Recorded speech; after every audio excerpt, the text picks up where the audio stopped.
Distinguished colleagues, let me begin by thanking Professor Mukhopadhyay for the invitation to join you today.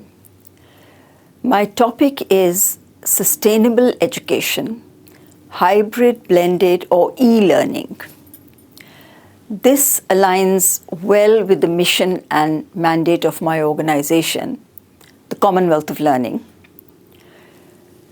COL helps Commonwealth member states and institutions to use distance learning and technologies for expanding access to education and training.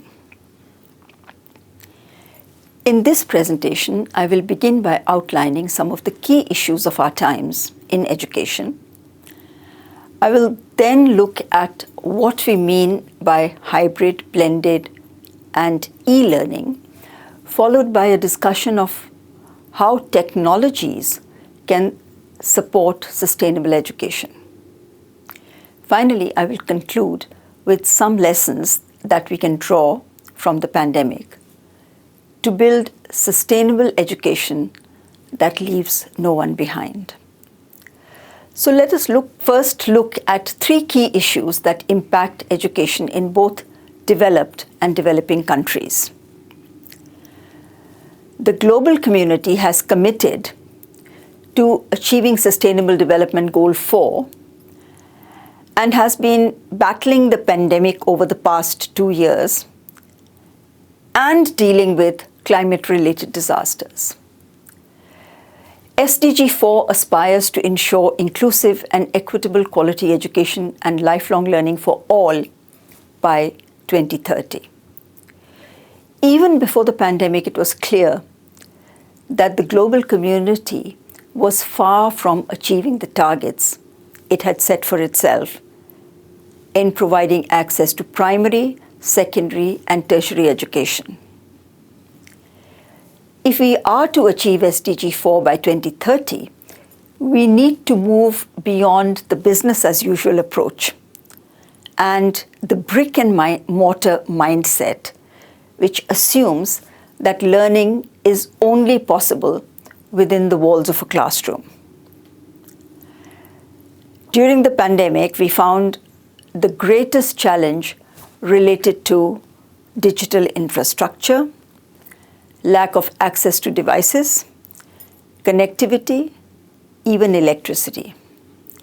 Teachers were not prepared for the sudden transition to online learning. Existing inequalities were further exacerbated. And in a survey conducted at the University of Hyderabad, indicated that while close to 90% of all students had a mobile phone, only about 37% could access online classes. The barriers included unreliable connectivity, high costs of data connection, and unreliable power supply. Now, teachers are central to our mission, and over 63 million teachers were impacted by COVID-19. Data from OECD countries indicates that only 60% of teachers had some training in ICTs. The vulnerable are most impacted in crisis situations. It is estimated that the numbers of school dropouts will increase, with 11 million girls not likely to return. The climate crisis is one of the defining issues of our times, especially for the Commonwealth with its 32 small states, which are disproportionately affected by climate change. The education sector from primary to tertiary contributes to both direct and indirect emissions, with an impact on environmental degradation and associated economic costs. If we look strictly at contributions to emissions, the achievement of SDG 4, while it will be a good thing, but under the current paradigm, could potentially worsen the climate crisis. Can hybrid, blended, and e-learning help us to address these major challenges? At CALL, we use e-learning as an umbrella term to refer to the use of any digital device or multimedia for teaching and learning. E-learning can take place without any reference to a network or connectivity. The digital device used by the learner need not be connected to a digital network. The connection can be to a local area network or the internet. Blended learning is a combination of online and face-to-face interactions. Some examples of blended learning are the flipped classroom, online interactions followed by face-to-face teaching, or in-person practicals. Some examples of blended learning are the flipped classroom, online interactions followed by face-to-face teaching, or in-person practicals. Hybrid learning is often used interchangeably with blended learning, primarily in the US, and was used much more frequently during the pandemic. But at a more granular level, hybrid learning is a combination of online and in-person teaching and learning at a program level, where different courses could be offered in either face-to-face or online or blended mode, creating a multimodal approach to teaching and learning. Blended and hybrid modes provide opportunities for learning to those who cannot access purely online provision. Open and distance learning, or ODL, has always adopted a blended approach, keeping in mind issues of social justice. The UGC in India has issued a concept note on blended learning in May this year, seeking inputs from a wide variety of stakeholders. And research shows that blended learning is sometimes more effective in developing countries. It is also more cost-effective, as data from open universities shows. A study for teacher training found that while face-to-face costs per participant in a teacher training course were about $6.7 US, the same training was offered online at half the costs with comparable outcomes. A recent CALL study on the social return on investment showed that every dollar invested in open schools resulted in returns of $4 to $5 of benefits for the students, and also led to the improved performance of teachers. Again, research shows us that there is no significant difference between distance and traditional classroom instruction in terms of learning outcomes. Yet, there is a lingering perception that distance education is not as effective as class-based education. In fact, the research also shows that students in blended learning performed marginally better than those who were going only to the classroom. Now, one silver lining at this time has been the global acceptance of distance and online learning. A recent study in the UK found that the majority of higher education students rated the quality of online learning as excellent. So what implications does this have for promoting sustainable education? Let us first look at how CALL uses distance learning and technologies to promote learning for sustainable development. CALL believes that learning must lead to sustainable development, which means that learning must contribute to economic growth, social inclusion, and environmental conservation. Let me share examples of how we do this.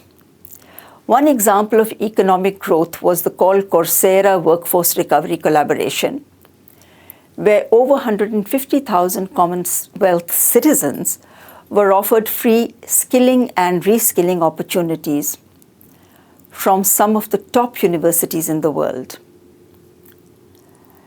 Even though connectivity was often a challenge, learners used mobile devices or library facilities in what has been a life-changing experience for thousands. We know that a large percentage of those graduating from the educational system lack the skills for employment. During this time, CALL supported universities to integrate employment pathways into their systems. Now let's come to social inclusion. CALL uses affordable and accessible technologies to reach the bottom billion. Open educational resources are another solution to improving the quality and reducing the costs of education. In partnership with the OER Foundation at the Otago Polytechnic in New Zealand, CALL launched the OER for COVID, which attracted participants from 89 countries.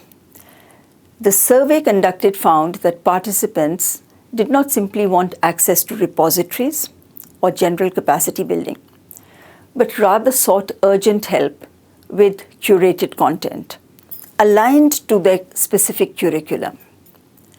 For low bandwidth contexts, CALL responded by developing a video-on-demand service using OER in STEM subjects aligned to the curriculum in Fiji, Nauru, and Samoa. Finally, as part of its environmental conservation agenda, CALL supported the development of a Green Teacher program in Nigeria, which helps teachers inculcate environmental concerns among learners from a very early stage. CALL also offered MOOCs on business for sustainable development and on the blue economy with universities in Mauritius and Seychelles. In the past 3 decades, several initiatives have emerged to promote sustainability in higher education. As Caird and Roy sum up, these relate to greening the curriculum, greening the campus, and using distance and online learning. Let us look at examples of each. Several universities, including the Australian National University and Groningen, have strategies in place to green the campus and reduce emissions through adopting renewable energy and promoting resource conservation. Adopting distance and online learning can promote environmental sustainability. And the evidence is that the SUSTEACH project, supported by the Open University UK, compared the carbon emissions of ICT-enhanced and face-to-face courses and found that distance teaching models had significantly lower environmental impacts. CALL also conducted a similar study in Botswana and found that the average learning-related carbon footprint of the face-to-face group was 3 times higher than that of the distance learning students. So, what have we learned from these different initiatives in promoting sustainable education? One, that sustainability agenda has to move from pilot phase to become mainstream. 2, in countries where resources and incentives were provided, this agenda was more successful. For example, in the US, partnerships and platforms have been effective in helping advocacy efforts and sharing best practice. For these initiatives to achieve scale, we need committed leadership at management, student, and community levels. So these are concrete examples of what worked in different contexts. How can such interventions be integrated into sustainable education? First, we have seen that purely online options do not work for everyone. The future will be a blend of online and in-person approaches using a range of technologies that are affordable, accessible, and available. Because of the existing digital divide, technology to be effective must be placed in an appropriate social, cultural, and political context. Second, as the climate crisis assumes greater urgency than ever before, we need to integrate key sustainability concepts into the curriculum. This would mean adopting a green learning agenda, and this agenda would focus on developing the skills for green jobs that will help make the transition to a low carbon economy, green life skills for a more sustainable future, and skills for a green transformation that addresses issues of social justice. Third, we need to build the capacity of teachers by providing just-in-time and on-site training in technology integration for teaching and learning, and in addressing the key issues of our times. Fourth, in order to address the growing inequalities, governments and institutions need to develop policies that address the needs of the last person in the queue, and these are often women, girls, those in remote regions, and persons with disabilities.